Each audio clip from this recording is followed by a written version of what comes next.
ka-Favorite So for today's video naatay si cucumber. Or kung sa Bisaya pa, nagkakilid.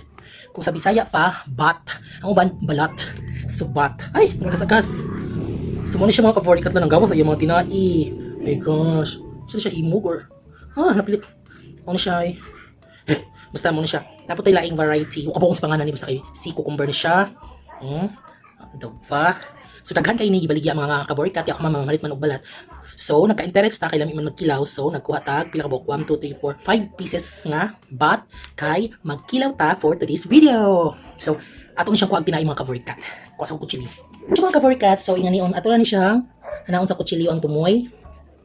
Dali ko kamao. So once mahiwa na siya, imo na siyang pinduton para magawas na ang iyang mga kinaon. Kaso ning gawas naman siya mo wala nang gawas na. So after ni mga ka-Favorite kay uni siya, uy grabe kayo pa-messy kay ano. Ang tagok ani magpilit-pilit, di ba? Ang ganyan siyang pilit-pilit. Uy, nako. Very tagoking. Hala, uy, ka-messy ba? Okay. So after ani, ato man siyang hiwa-hiwaon. Ato ning hiwaon ng balat. Hala. Anong habulan. So, muna siya mga ka-Favorite. Ato nang i-dissect. Muna siya ang iyahang sulod.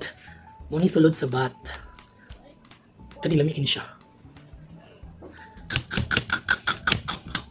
Kiskisan na ito siya mga ka-Favorite. Hala ka, di ko kamao. Di ko kamao.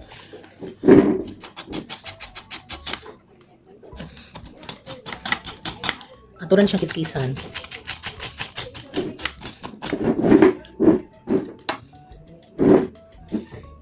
So, ano siya mga ka-Favorite kay struggle is real. So, ako na siyang ipatiwas hiwas akong mother kay siya may kamauan ni og anad na po siya maghiwa-hiwa og mga bat og mga isda. So, siya akong gipatiwas. So, iyan na po rin yung kuratan. O, di ba? Mo to siya reaction sa pagkakurat mga ka-Favorite. So, dili na siya yung nalapungaan. Imura siyang ihumor ka dito sa pinambukalan nga ininit. Then, imura rin habuaon para di siya makunat. So, muna siya na-prepare na po tag mga lamas para sa atong kinilaw nga balat. And aside from that, nagluto po dahil tadri og pungko-pungko or baby octopus. So ato na siyang adobohon mga ka-Favorite. So nagisara ta dihang mga lamas. Then ato na dayong gi butang ang atong pungko-pungko nga almost 2 kilos. So daghan siya siya mga ka-Favorite no, pero okay ra kay adobohon naman nato, dili siya madaot dayon. So may na lang ug watay sudan natay makut-kuot. Lami day kayo ani mga ka-Favorite ang adobo nga pinauga-uga ug butangan po siya tamis-tamis gamay. So samuta na og halang-halang pa jud siya gamay, lami kay ni siya nga adobo nga pungko-pungko. Sa mga wala pa katilaw ani mga ka-Favorite, diri sa isla, barato ra kayo ang kilo ani, naa sa 120 pesos lang. So lami kayo mga ka-Favorite, makatilaw kag seafoods nga arang ka barato ra. So mao ni mga ka-Favorite naghiwa ng taglamas para sa atong balat.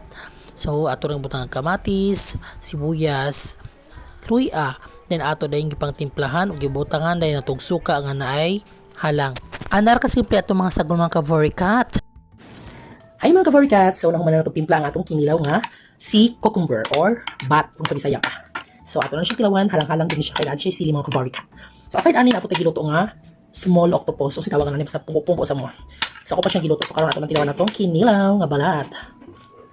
Balat with tomato. Look at that. Balat with tomato. First bite inyo. Focus.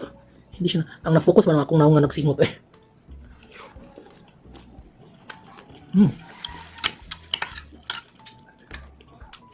Approve. Daotip ang kuan na to na sa piling sa.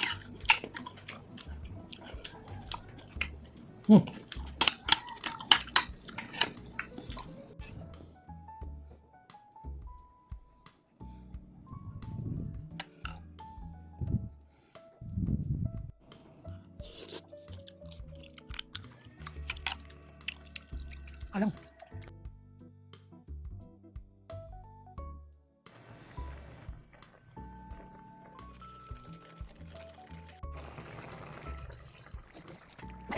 Og naluto na po ng atong adobo nga Favorite. So maura to mga ka-Favorite. Salamat sa pagtanaw. Bye-bye!